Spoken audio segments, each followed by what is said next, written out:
Em nome do Pai, do Filho e do Espírito Santo. Amém. São José, valei-nos. Santo André, rogai por nós. Dileto e amado ouvinte aqui da nossa Diocese de Formosa, é você também que nos acompanha em oração de outras localidades.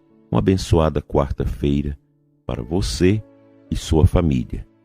Quem tiver oportunidade de realizar a novena do Natal na sua comunidade, no seu condomínio, na zona rural, nas comunidades rurais, nos bairros das nossas cidades, procure a sua paróquia, se informe sobre o material da novena do Natal, sobre os procedimentos que o pároco da sua paróquia quer que sejam realizados para o bem pastoral da sua comunidade. Não deixe de participar.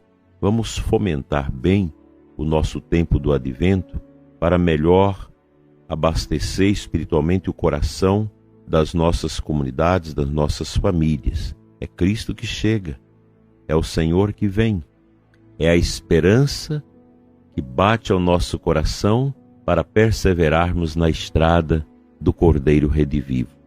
Santo Afonso Maria de Ligório, nesta quarta-feira de Advento, nos traz um tema bonito: o Verbo se faz homem na plenitude dos tempos. E ele cita Gálatas 4:4. Quando veio a plenitude do tempo, enviou Deus seu Filho, feito da mulher, feito sujeito à lei.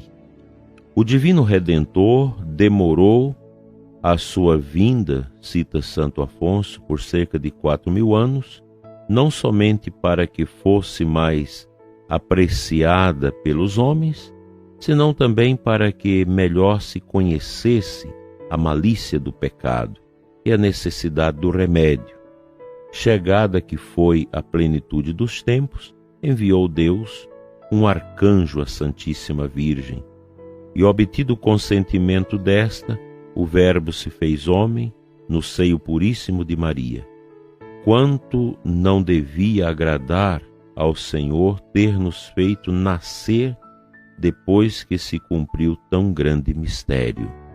Diz-nos o santo: considera como Deus, depois do pecado de Adão, deixou decorrer tanto tempo antes de enviar à terra seu Filho para remir o mundo. E, entretanto, que trevas desoladoras reinavam sobre a terra. O Deus verdadeiro não era conhecido nem adorado, senão apenas num canto da terra. Por toda parte reinava a idolatria, de sorte que eram adorados como deuses os demônios, os animais, as pedras, etc. Admiremos nisso a sabedoria divina. Demora a vinda do Redentor para torná-la mais aceitável aos homens. Demora para que se conheça melhor a malícia do pecado, a necessidade do remédio e a graça do Salvador. Se Jesus Cristo tivesse vindo logo depois do pecado de Adão, a grandeza do benefício teria sido pouco apreciada. Agradeçamos, pois, a bondade de Deus, o ter-nos feito nascer depois de já realizada a grande obra da redenção.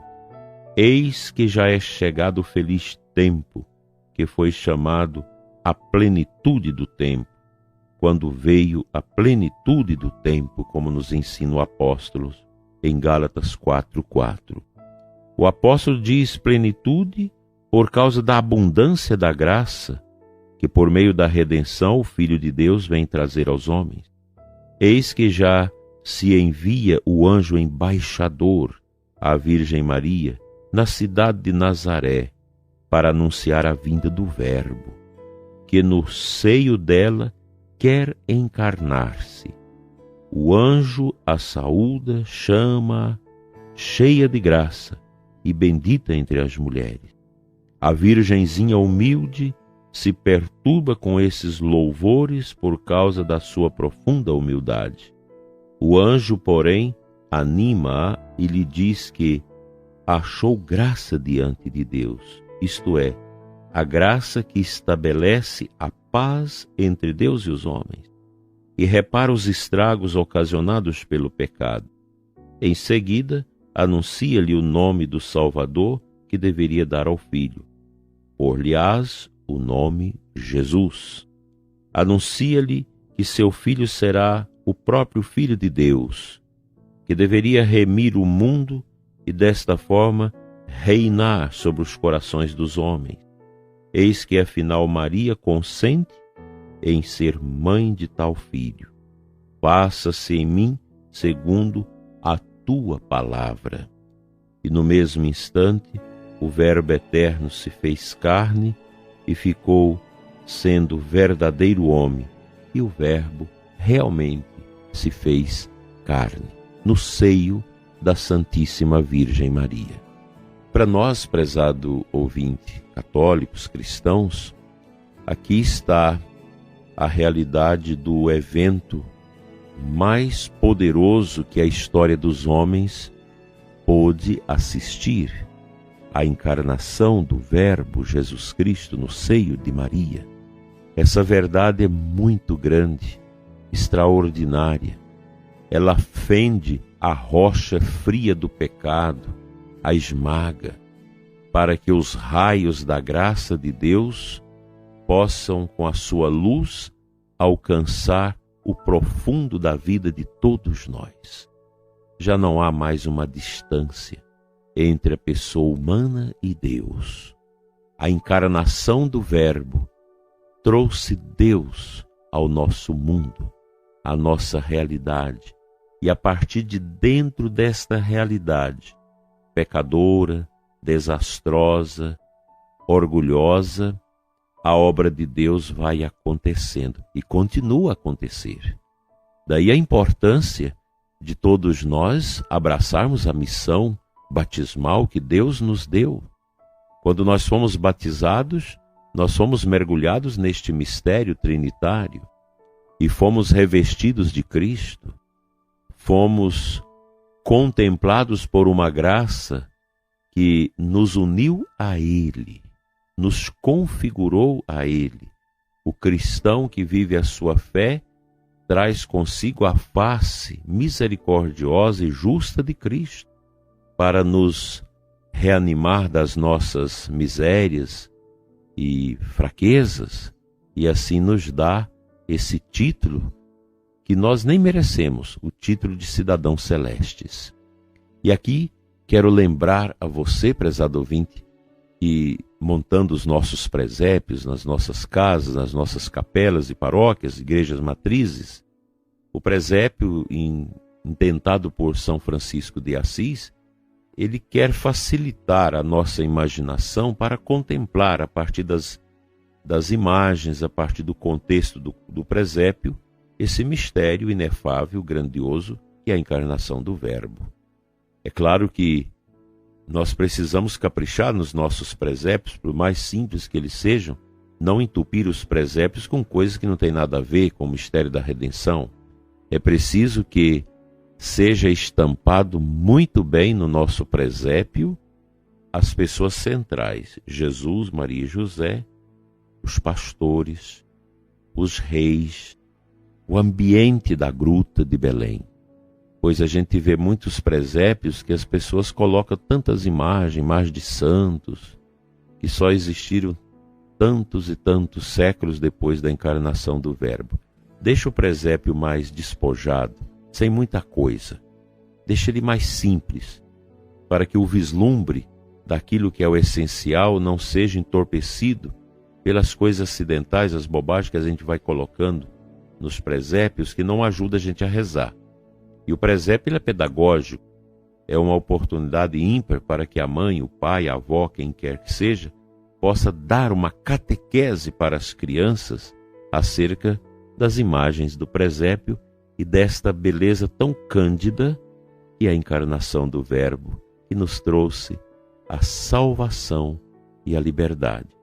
Que olhando a manjedoura simples e humilde, possamos também contemplar aquilo que acrisolou tudo, o mistério da cruz, que unido ao mistério da encarnação nos levará inexoravelmente à experiência do ressuscitado que vive entre nós.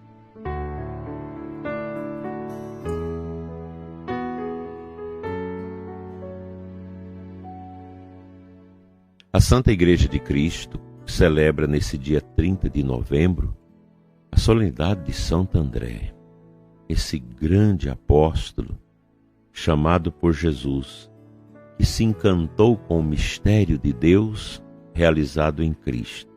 Quero citar o versículo 18 do capítulo 4 de Mateus, que está na antífona de entrada da missa de Santo André.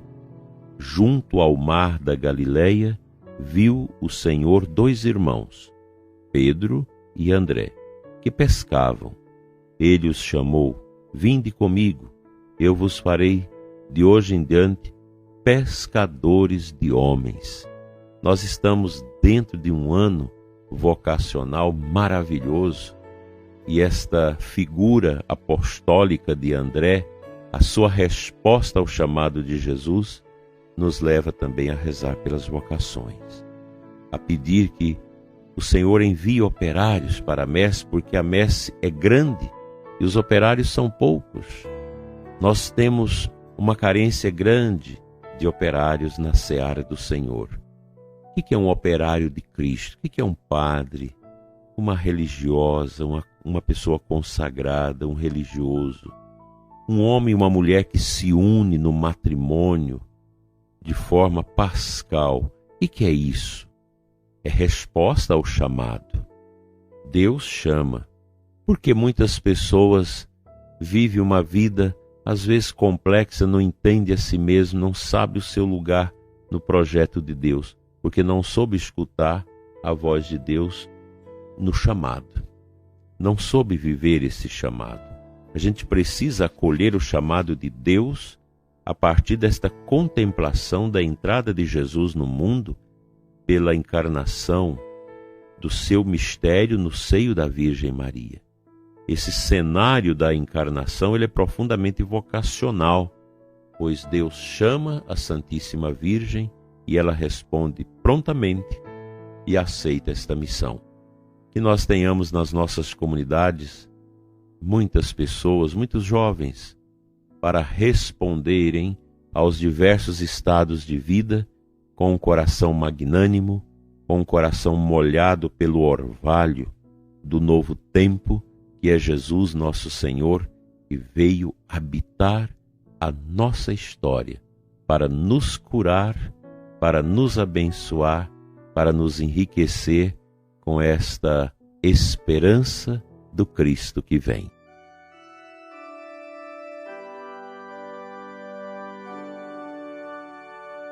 Pai de bondade, Deus de amor, toca o meu coração de pobre pecador e o coração do ouvinte que ora comigo neste momento, para que o nosso coração seja o terreno da semeadura da boa nova do Teu Filho Jesus. Não nos deixes, Senhor, separar-nos de Vós. Dai-nos esta água viva, que é Jesus Teu Filho, o único a dar sentido à nossa existência.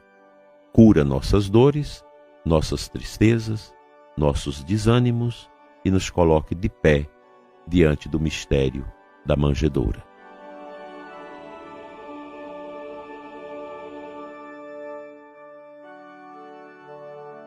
Pela intercessão de São José e de Santo André, seja abençoado o seu coração em nome do Pai, do Filho e do Espírito Santo. Amém.